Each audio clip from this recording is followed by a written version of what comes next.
Right? Okay.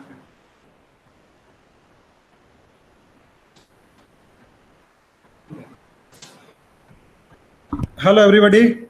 My name is Dr. Ranjit, and as you might know, today we have assembled here for this live session for this particular course on NDT.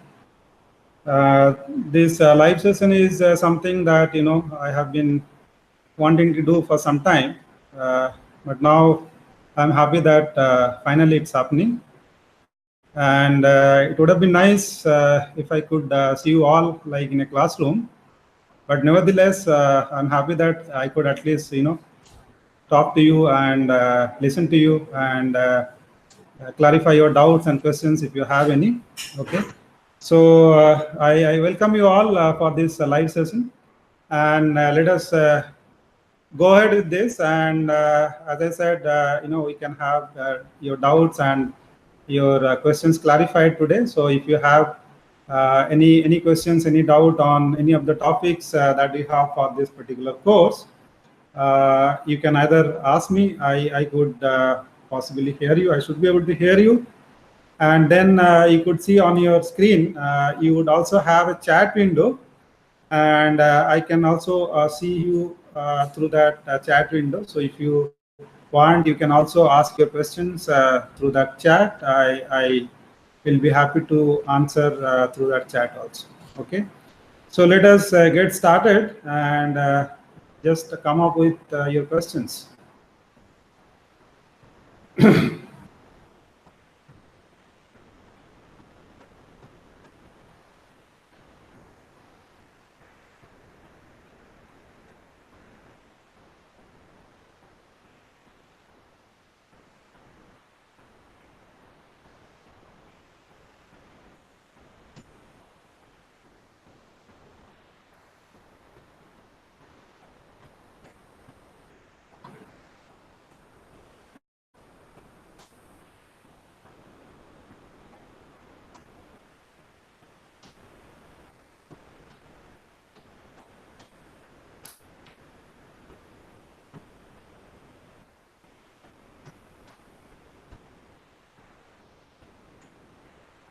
Yeah.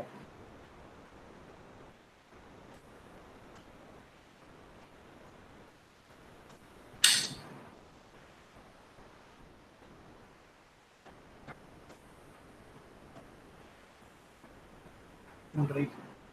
Chat.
Yeah, so can you guys see me or hear me? Anybody?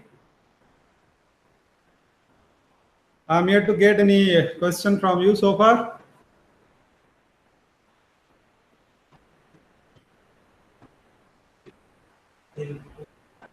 Okay.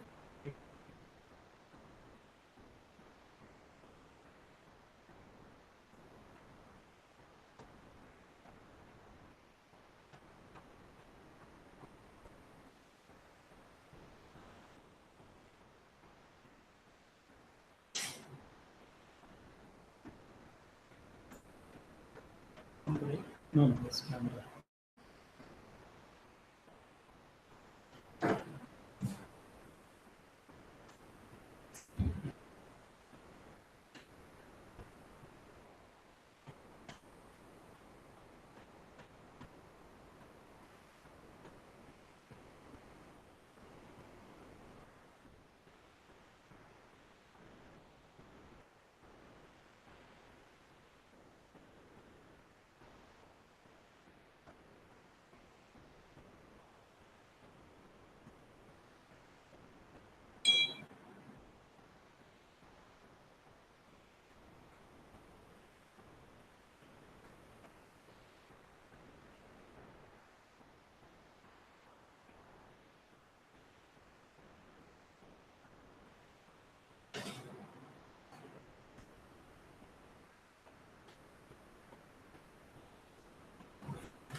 Can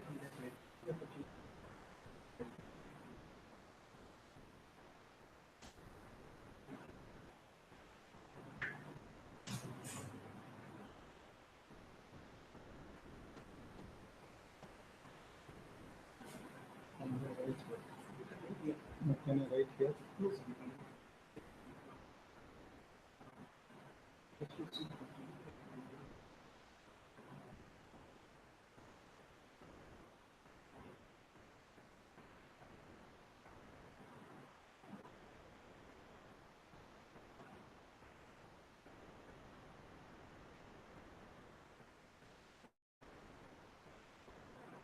Okay, so we have the first question from Mr. Manoranjan Srinivasan, and he wants to know whether there were any NDT methods or any other techniques before the NDT methods, came into picture, as to how people would have done NDT before these NDT methods actually came into being. If I've got the question correct, I would try and answer that. Okay. I hope you guys are able to listen to me right now. If you remember the first topic that we picked up, it was on dye penetrant testing, right? And we talked about something about that as to how this dye penetrant testing came into being as an NDT method, right? Even before it was recognized as an NDT method, okay? So this technique would have been used or would have been noticed for us by early potters during their pottery, because as you might know, these earthen pots that you have, they have a lot of pores, right? So if you apply on something, any liquid on those kind of surfaces, those kind of porous surfaces, the liquid will seep in or sometimes seep out, right? So when they used to apply some kind of liquid or some kind of colors, they would have seen this liquid, seeping out through those pores, or if there are any cracks on the surface, they would have seen the liquids coming out through those kind of open channels, which could be a pore or could be a crack. Okay, so that could have been the earliest instance of an NDT, if although it was not recognized at that point as an NDT method, but as I said, it could have been one of the earliest detection of how this kind of liquid can be used as a method to identify the presence of defects on a surface, right? Then it would have been later on, it would have been also noticed by the blacksmiths, because what they do, they take something, hammer it, right? They forge a very hot part, right? And then they immediately immerse it into a liquid, right, to quench it. And sometimes what happens due to this thermal stresses which are generated due to this sudden quenching, cracks develop on the surface, which we call as quench cracks. And they also would have noticed that out of these quench cracks, the liquid in which the part was dropped is seeping out. Okay, so this could have been the other instance in which this dye penetrant test would have been noticed. Okay, and ultimately, as I would have said during the classes, it was noticed and used by the railways, right, to inspect their rails and fields. So dye penetrant testing perhaps is the first NDT method to be used as a technique to identify defects on the surface. And it was, as an NDT method, it was first time used by the railways, as I said. So what they did, they took the rails and wheels, and then they used to immerse it in a liquid, for example, like in an oil bath. Okay, allow it for some time so that the liquid can be soaked if there are any cracks or any other open channels. And then after that, they'll take it out, and then they'll put some kind of dust over it. So they will spray some dust on the surface, which is nothing but the developer, which will soak the liquid out if there are any cracks on the surface, for example, where the liquid would have gone inside. And once they applied this dry dust on the surface, this dust will suck out the liquid from the cracks and defects and make it visible to them on the rails and wheels. Okay, so these were some early instances of non-destructive testing before any of these methods actually came into being as NDT techniques. Okay, so I hope I have been able to answer your question. So let us go to the next question now, which is coming on the chat screen right now.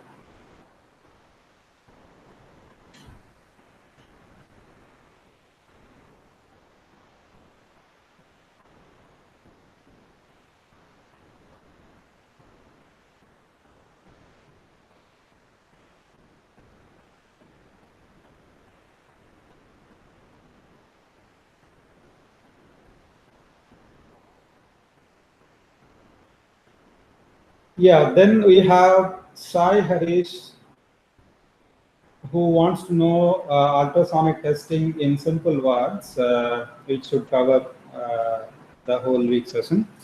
See, Harish, it is difficult to cover the entire week, in few minutes, but I'll try and answer your question so that you'd be able to understand, what ultrasonic testing is in few sentences, or maybe in couple of things that I'm going to tell you right now.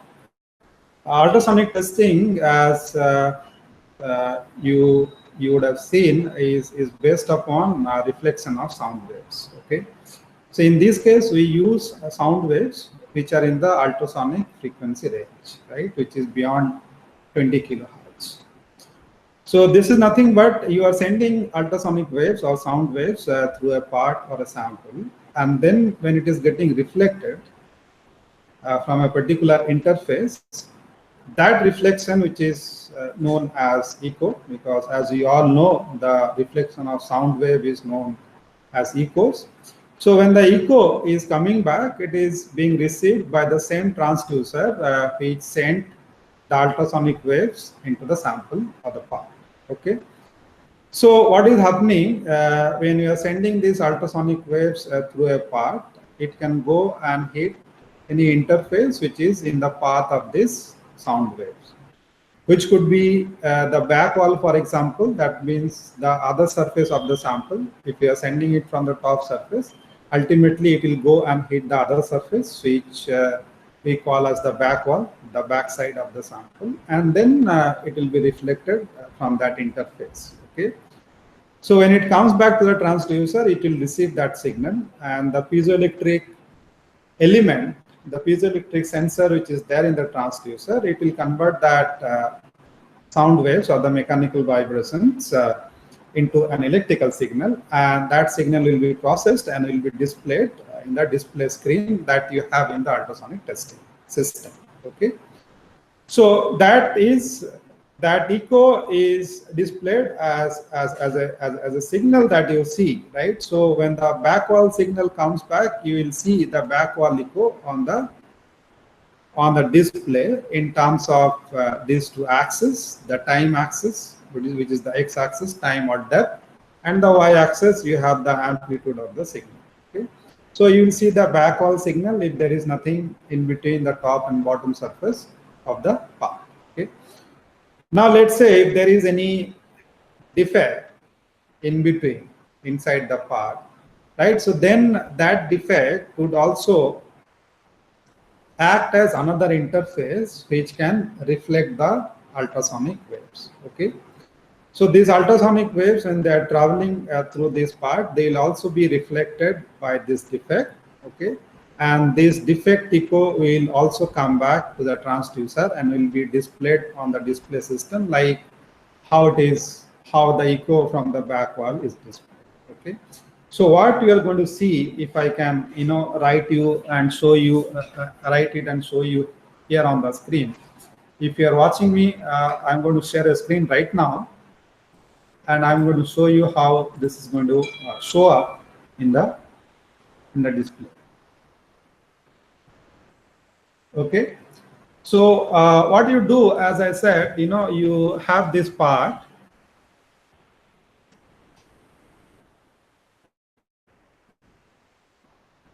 right, and then you keep your transducer on this top surface.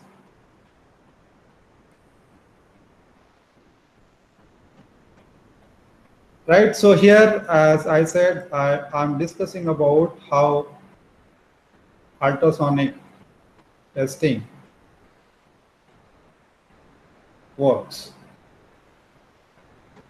Okay, so this will send the ultrasonic waves into the sample, and this is your back wall.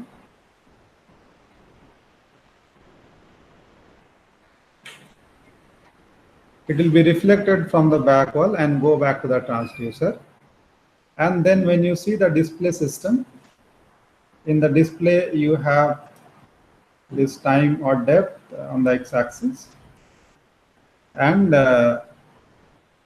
amplitude of the signal on the y-axis.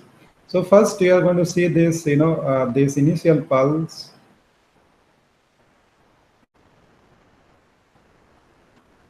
and then this back wall signal will come back, this back wall echo.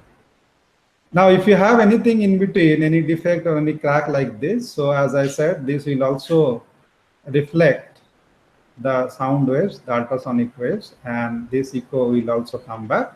So you are going to see another echo in between the initial pulse and the back wall echo, and this will be the defect echo. Okay. So this is simply based upon the reflection of sound wave from a particular interface, which could be the defect itself. Okay.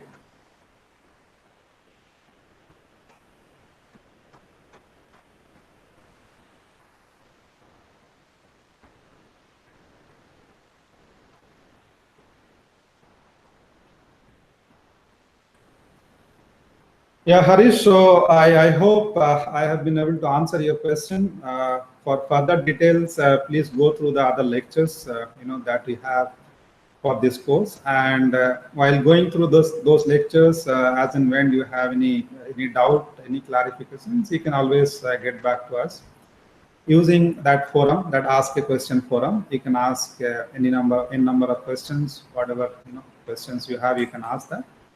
And we'll be happy to answer those questions through the forum, okay, that we have in the registered course, which is going on right now.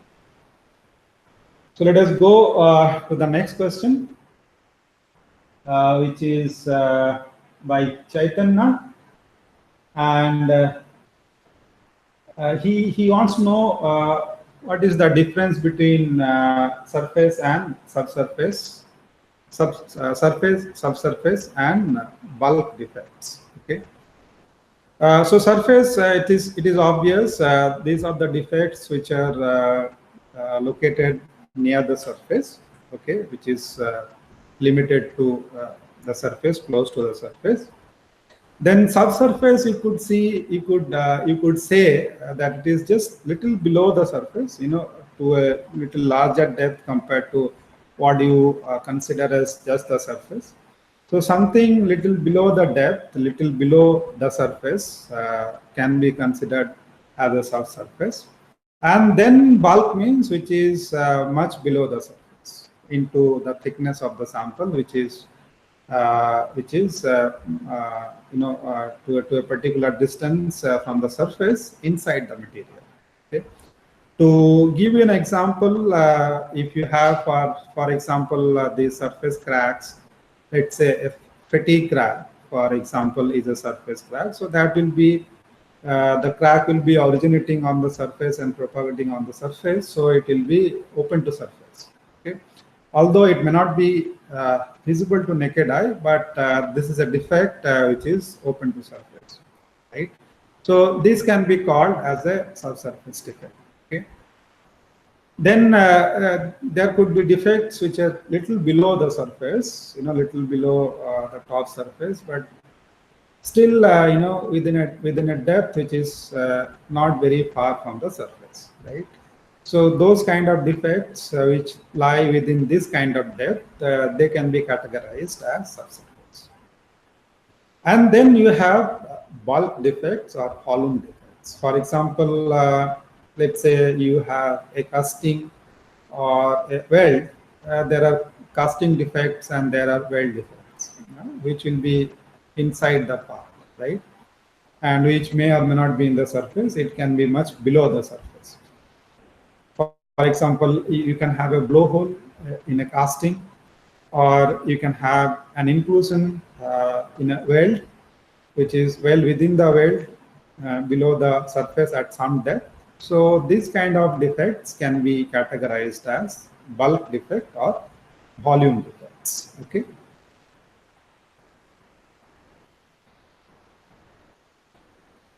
Next, let us go to the next question.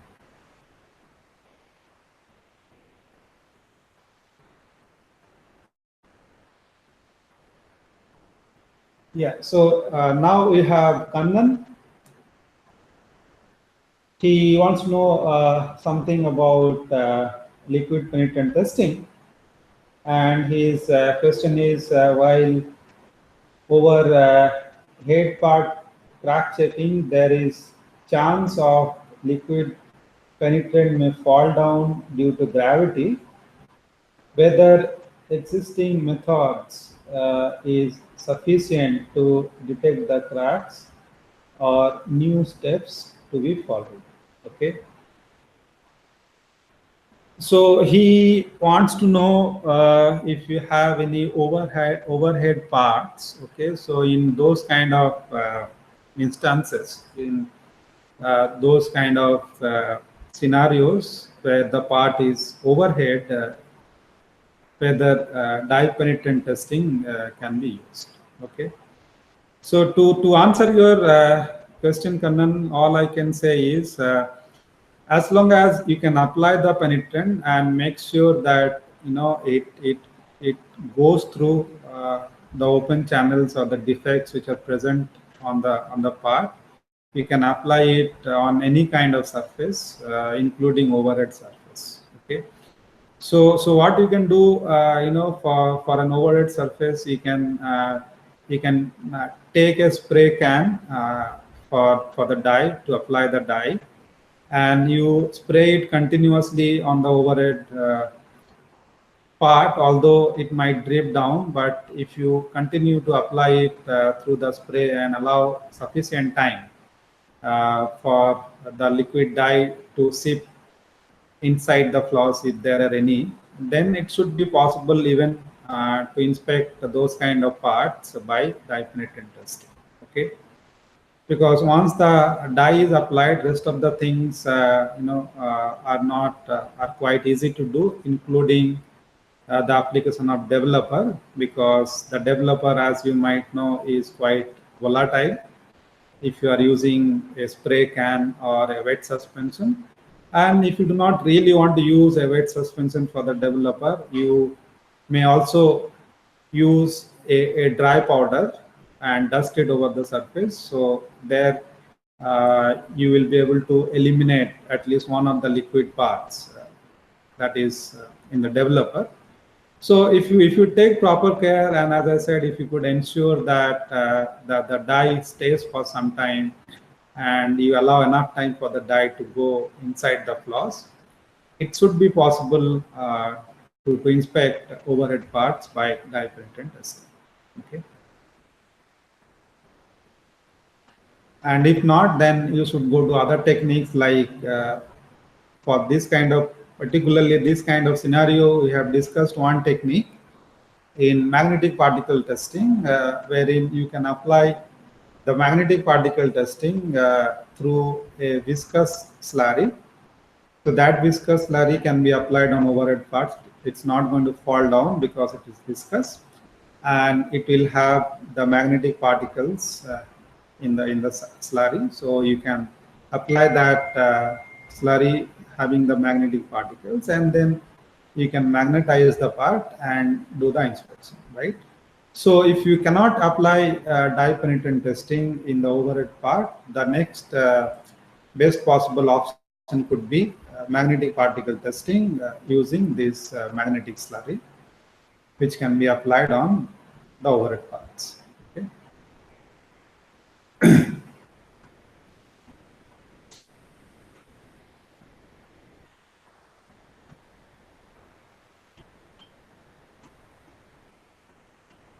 Some delay, right?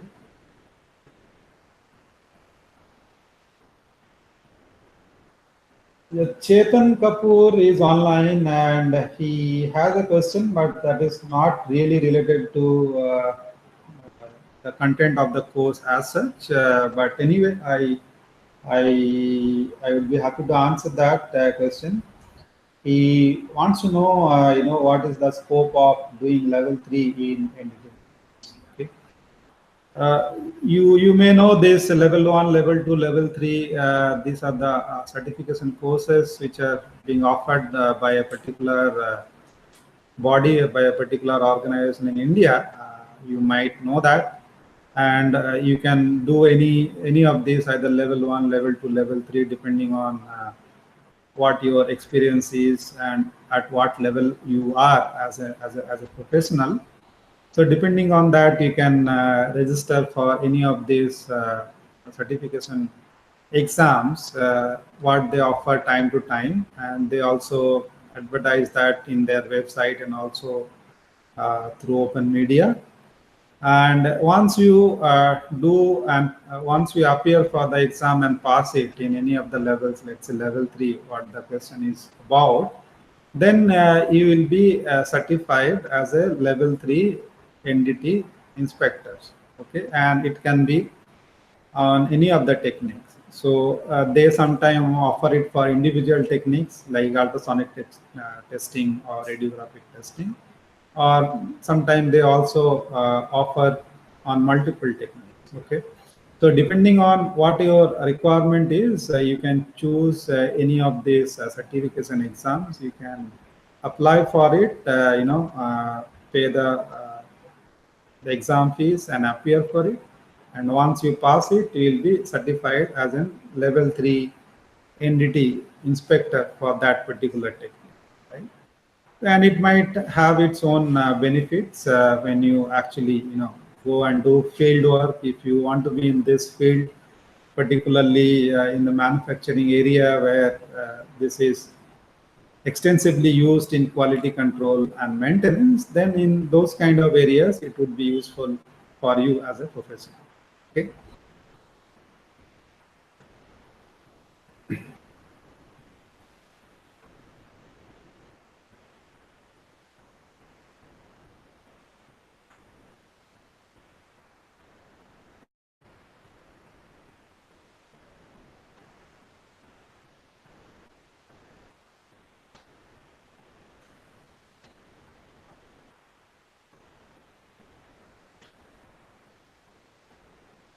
Then we have Mayank, and he has a question about ultrasonic testing.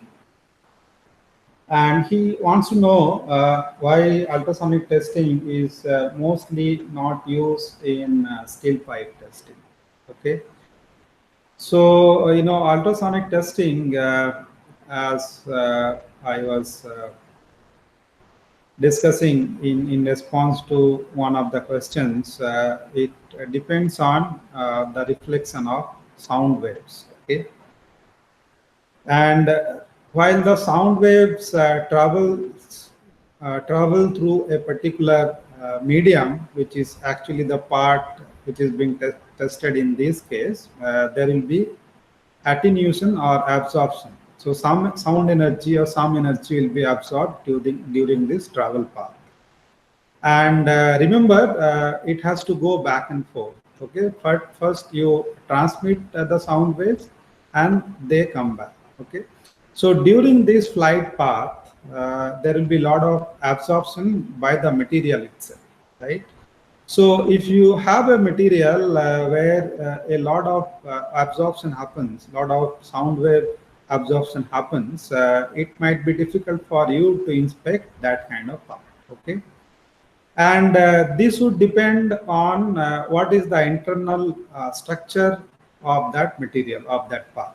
Okay, which we call as microstructure.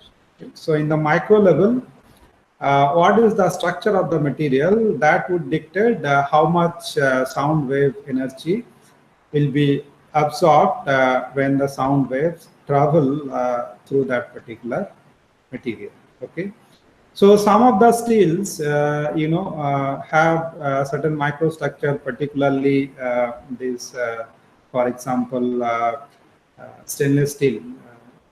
304 kind of stainless steel, they have certain microstructure in which the absorption of sound is very high, right? So if you have that kind of material with that kind of sound absorbing microstructure, it might be difficult for you to do the inspection, because most of the time the signal that comes out from the defects is low in amplitude. And if there are a lot of absorption in the material, then that sound or that echo which is coming out from the defects might be absorbed by the material itself. Okay? So that could be one reason why many of the steel parts are not generally inspected by ultrasonic testing.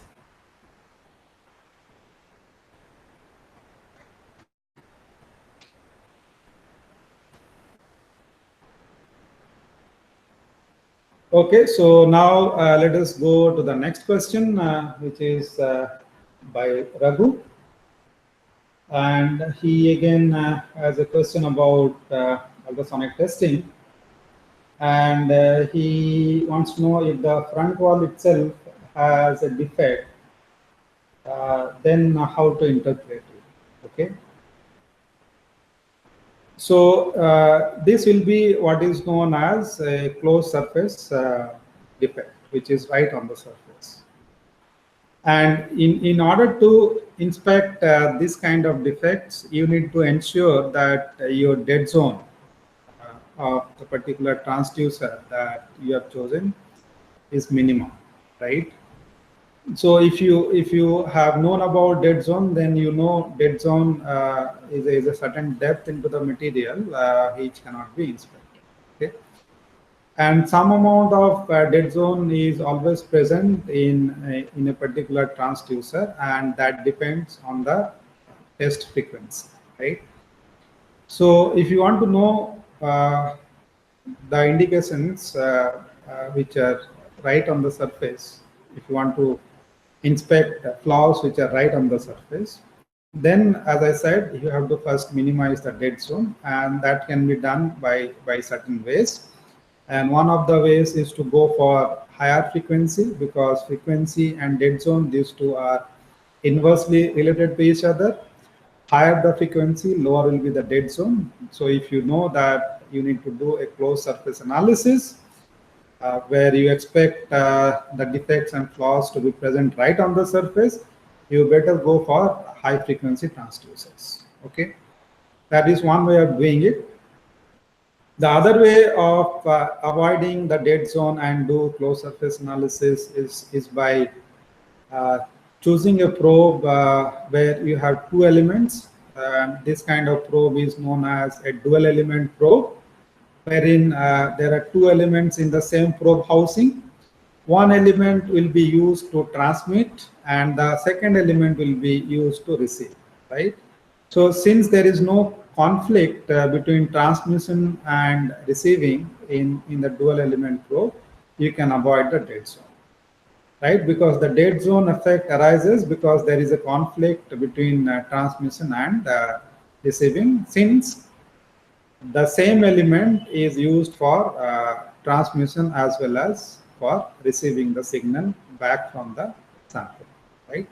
So if you can separate out the transmission from the receiving, then this dead zone effect can be avoided. And in that case, you should be able to inspect the closed surface defects.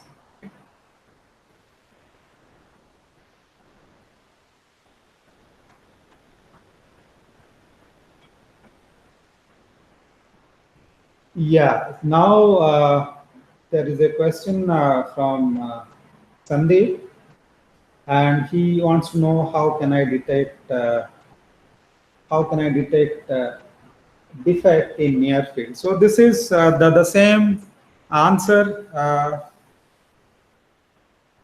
The answer to the previous question, this is the same answer to this question as well. If you think that your defects are within the near field, that means if it is a closed surface defect, closed surface analysis, you first go for high frequency probes. You do the ultrasonic testing using a high frequency transducer, or if you have a dual element probe, you can use that as well to avoid the dead zone effect that primarily comes due to the fluctuations in the near field. Okay, so if you want to do inspection within the near field, either go for high frequency or dual element probes.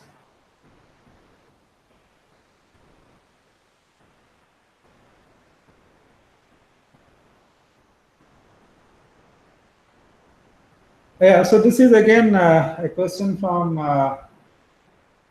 Mr. Keshav, and this question I have already answered. This is about at level 1, level 2, level 3 kind of NDT certification. So if you want to do it, go ahead and do it. ISNT, which stands for Indian Society for Non-Destructive Testing, they do it regularly, so you can register with them, and then you can do any of the levels. And as I said before, that might be helpful for you in your professional career, right? If you want to take up NDT as a career.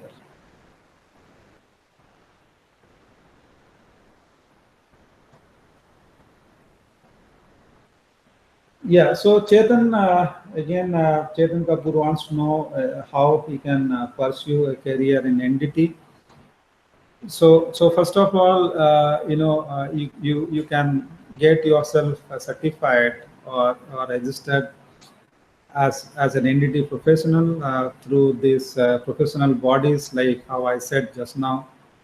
You can register with them, or as I said, you can also take up any of these level 1, level 2, level 3 kind of certification, and then you get yourself certified in any of these levels. So you'll be then considered as a level 2 or level 3 kind of inspector. And once you have that certification with you, and you are known as a certified NDT inspector, you can pursue your career as an NDT professional. And there are demands for this kind of professionals, particularly in the manufacturing and in the automotive industries, where they look for engineers or NDT professionals to do quality check, quality assurance, and also for maintenance of parts.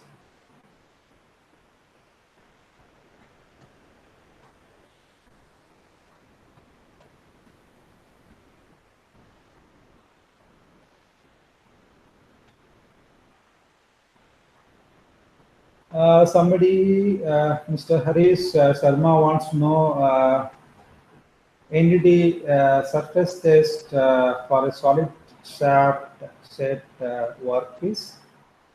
I do not know how big is the sample, Harish, but if you think that you can apply penetrant on the surface, if you are talking about surface defects, we can go ahead and do it at low cost by dye penetrant testing. Otherwise, you can also explore magnetic particle testing if you have the equipment to magnetize the part. Okay, so if it is about inspecting that kind of part for surface defects, you can go for either of these.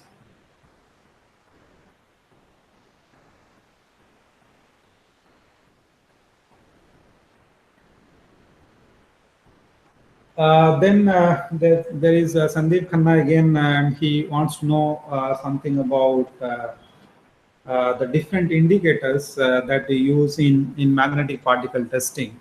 And he wants to know what is the difference between them.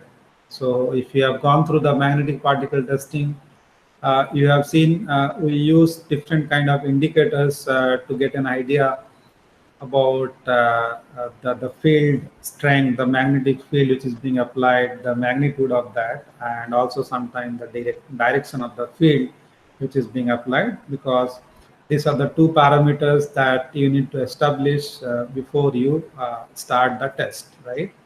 So there are different kind of indicators like, Keto's ring, pi gauge, and then we have shims.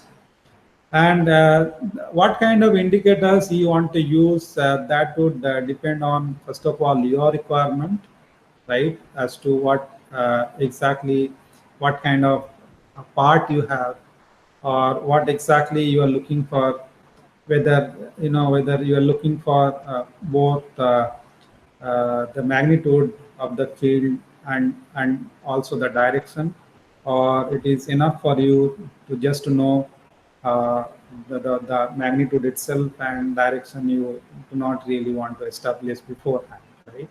So in those kind of cases, you can go ahead for Keto's ring, where you can just get some indications about the strength or the magnitude of the magnetic field which is being applied to magnetize the part.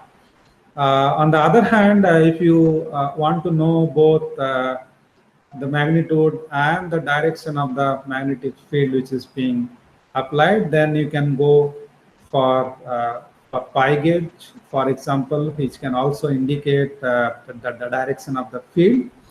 And at times where you think you may have to do the inspection at multiple directions, in those kind of cases, then we choose sims which might have a particular pattern etched onto it at different directions, right?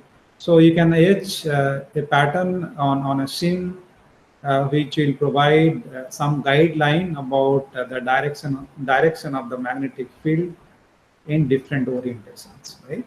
So depending on what you want to establish, you might choose one of these indicators. But in every case, the purpose is same. You want to know beforehand what is the magnetic field strength and whether it is good enough to magnetize the part. Okay.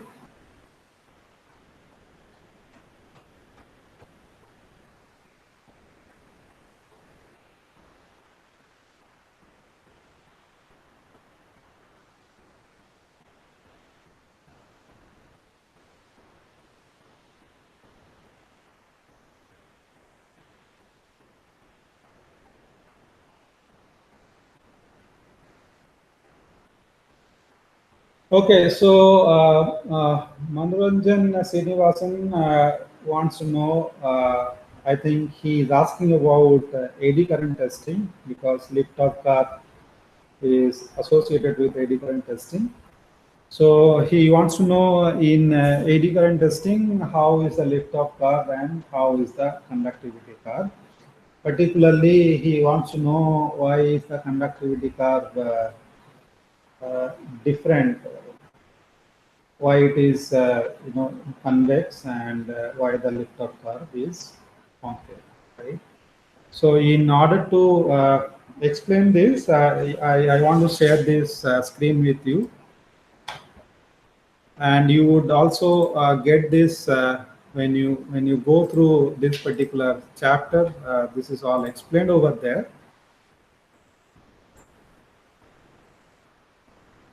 So let me try and explain it over here.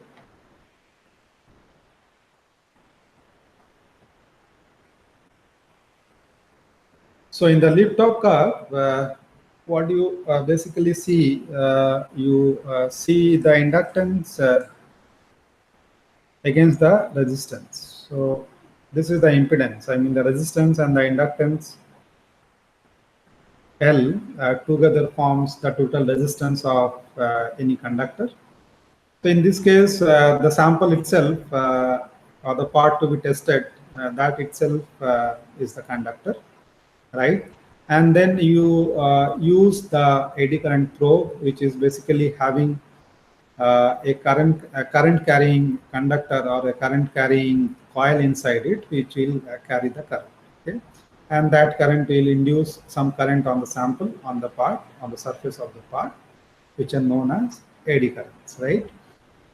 So when it is away from the sample, so that is a point over here, right? So this point indicates the total impedance of the coil inside the probe, right? Which consists of both the inductive component, which is this one here, and also the resistance, which is here. Okay. So a combination of these two, as you know, is uh, the the total resistance or the impedance of the coil when it is away from the sample. So when it is away away from the sample, it is in the air. So there is no eddy current being induced on the sample surface, right? So that means no energy is being drawn up from the coil as such. Okay, it is just carrying the primary current.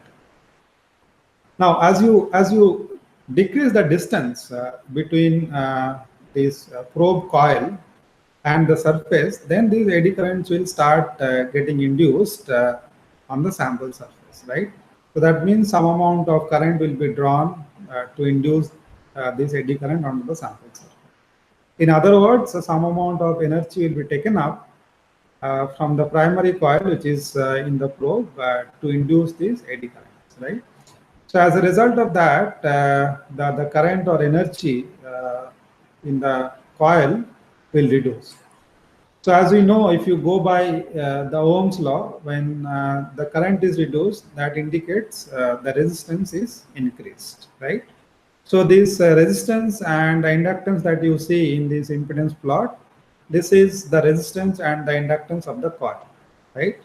Now that you are drawing up some energy from the coil and the current is reduced in the coil, as a result of that, the resistance will increase, right?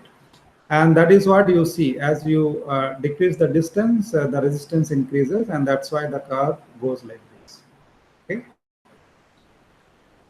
the resistance will decrease and the resistance will increase and the inductance will decrease, and that's why it goes like a concave curve. And how much current will be drawn from the coil onto the sample surface, that will depend on the conductivity of the sample, right? So if the conductivity sample is more, that obviously means that more current will be flowing on the surface of the sample, right? So that means it will draw more current from the coil, right? So as a result of that, if you take up all the conductivity data in terms of different materials or different conductivity, as you increase the conductivity, the resistance will decrease more and more, right?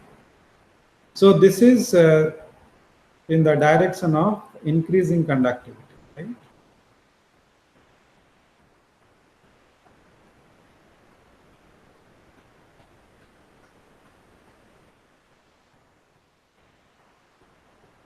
And as I said, as you increase the conductivity, more current is drawn from the coil, and as a result of that, the resistance of the coil increases, and that is why you see the conductivity curve is going down like this as you increase the conductivity. Okay? So that's how these two curve, the lift-off curve over here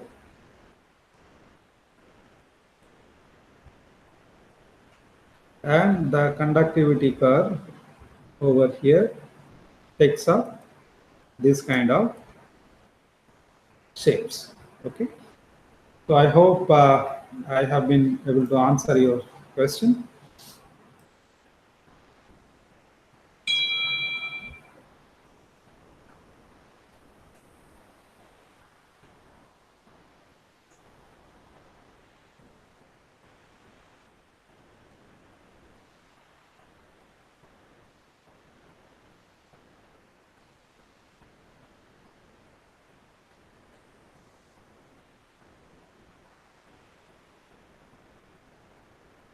Okay, so it's a question from Sandeep Khanna again, and I'm not sure what he's asking here about lateral resolution. I do not know with regard to what technique you are asking this, Sandeep. If you could be little more specific to the question, I'll come back to that. So we can go to the other question here, which is from another participant here, and he wants to know the difference between near field and dead zone, right? So he wants to know, near field and dead zone sometime is confusing because both are in the same region, right? So to answer your question, I can say that a dead zone is an effect of near field. Okay. So what happens in near field, as you would have seen in the near field, there is a lot of fluctuations in the intensity of the beam, right? And as you go away to higher distances into the far field, these fluctuations gradually die down, and in the far field, eventually this ultrasonic beam becomes uniform in terms of the intensity. Okay? So because of these fluctuations in the near field, what happens, even after transmitting, uh, the, the piezoelectric element that you have, which is used to generate these ultrasonic waves and transmit them, this will still vibrate even after transmitting. So even after you stop transmitting, this will continue to vibrate because of the fluctuations in the near field, right? So it will kind of continue to transmit, right? And a transducer cannot receive when it is transmitting, right? So that means if an echo comes back quickly to the transmitter, to the transducer, when it is still vibrating, it won't be able to receive it, right? So what I mean to say, if the echo comes back quickly, that indicates that the echo has come from very close to the surface, right? So if there is any discontinuity or any flaw very close to the surface, it reflects back very quickly. So within that time, when the echo comes back, if the transducer is still vibrating, it won't be able to receive that echo. And as a result of that, you won't be able to inspect that particular defect, which is very close to the transducer, right? So this distance, which cannot be inspected close to the transducer, is known as the dead zone, right? So dead zone is a very small distance which lie within the near field. Okay, so near field is a larger distance compared to the dead zone, right? So that's the difference between near field, right? As I said, the dead zone is the effect of the near field fluctuations.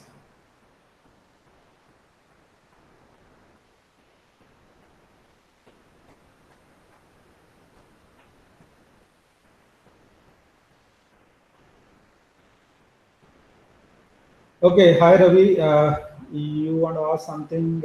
This is your first live lecture on ND. So Ravi Ranjan wants to understand the list of equipment used in ultrasonic testing. Okay. All you need, Ravi, in order to do ultrasonic testing, you need that instrument, in which all the components will be assembled together. Although if you have seen the lectures, when we actually explain it theoretically, we try and break down this component in different parts, for somebody to understand clearly. So for the sake of clarification, we try and break it down. For example, you would have seen in the diagram that I might have used in the lectures, you have a pulse generator, right, which is nothing but the transducer that you have. Then in that pulse generator, when the signal is collected, it has to be amplified. So you have an amplifier, and then it goes to a processing unit where the signal is processed, and then finally there is a display, right? So all these parts have their own functions, like the transducer or the ultrasonic pulse generator will generate the pulse and receive it. The amplifier will amplify, and the display system that you have, it will process the signal and display, right? So all these are actually, if you see in a practical ultrasonic testing, all these components, excluding the transducer, all other components are built into one small box, right? So all the electronic parts to process the signal, to supply the current to the transducer, everything is built into that small box. And the front of that box will be the display, where you can see the display of the signal in terms of these two axes that I described in response to one of the questions, the amplitude versus the time. That kind of display you would have on the front face of this box. And along with that, on the fronts, on the sides, you might have the buttons or switches to control different parameters with regard to the test parameters that you want to use. Okay? So all you have this box, a small box, which we call the ultrasonic equipment, and you have different types of ultrasonic transducers. Okay, so if you want to choose a particular type of transducer, particularly in terms of the frequency, you choose a particular frequency, a transducer with a particular frequency like 1 megahertz, 2 megahertz, whatever it is, and then you connect it to the box, right? So the transducer will have a connector at the top, so you can connect a cable to it, and that the cable goes to that box where you have a connector for the cable to connect. So you connect the cable to the box, it gets connected to the instrument, and the instrument supplies current to this transducer and also collect the echoes and signals which will come back. Okay, so all you need is that box and different types of transducers of different frequencies. And if you want to do angle probe analysis, angle probe testing, so you need probes with different angles and so on, right? So transducer is one part, and that unit, that box, is the other. So these are the two main components that you have in ultrasonic testing.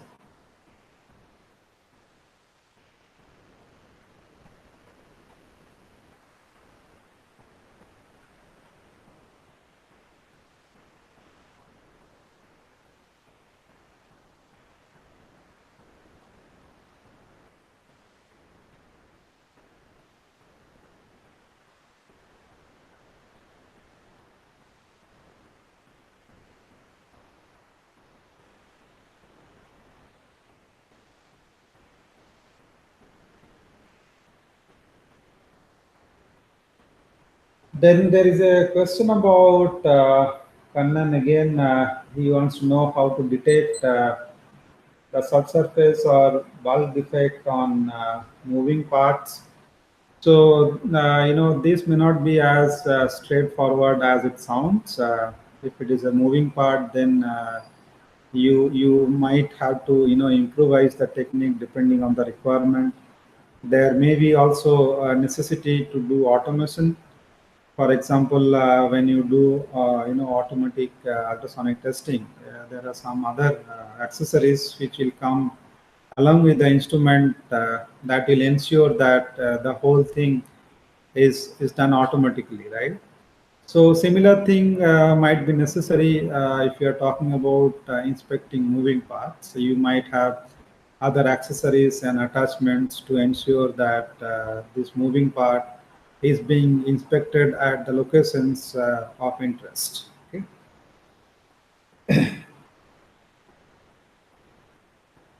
Then there is a question from Sandeep Khanna, and he wants to know for big surface cylinder, how much current is required for magnetizing the cylinder, and how many parts should be for measuring whole cylinder. Okay. Uh, you know, uh, Sandeep, It would depend on the magnetizing distance as to how far you want to magnetize, and you would have seen the requirement of current depending on the distance between the electrodes. If you are using two electrodes, for example, you know that magnetizing current would depend first of all on the distance between the electrodes and also the thickness of the part. Okay, so these are the two things that you need to consider to calculate the current. So per centimeter of electrode spacing, there is a particular current requirement. So you should consider that, and that current per centimeter would vary when you vary the thickness. Okay. So these are the two things probably you can keep in mind while calculating the current requirement for magnetizing the part. If it is some other parts, or any other method, if you want to use for magnetizing the part, for example, like what you are talking about, if you have a cylindrical part, right? So you might want to use a non-contact method of magnetizing it by using a solenoid. So in that case, your solenoid will encircle the part. So the part will be inserted into the solenoid, the hollow uh, solenoid that you have. And depending on what is the ratio between the diameter of your part and and the diameter of the solenoid, or the ratio of the cross sections of these two, there is a particular magnetizing distance. Okay. So there are two aspects to it. If your part is closely fitting into the diameter of the solenoid, we call it high fill, as the name suggests. Your part is closely fitting into the solenoid. On the other hand, if the diameter of the part is much lower compared to the diameter of the solenoid, then we call it as low fill. So in these two cases, the effective magnetizing distance from the center of the coil or from the center of the solenoid is fixed. Okay, if I remember correctly, it is 22 centimeter from either side of the solenoid from the center, which is in case of high field. Yeah, it's 22 centimeter from the center of the solenoid for the high field case. And if it is a low field case, then it is the effective magnetizing distance from either side from the center of the coil is equal to the radius of the coil. Okay. So it would on what kind of magnetizing method you are using.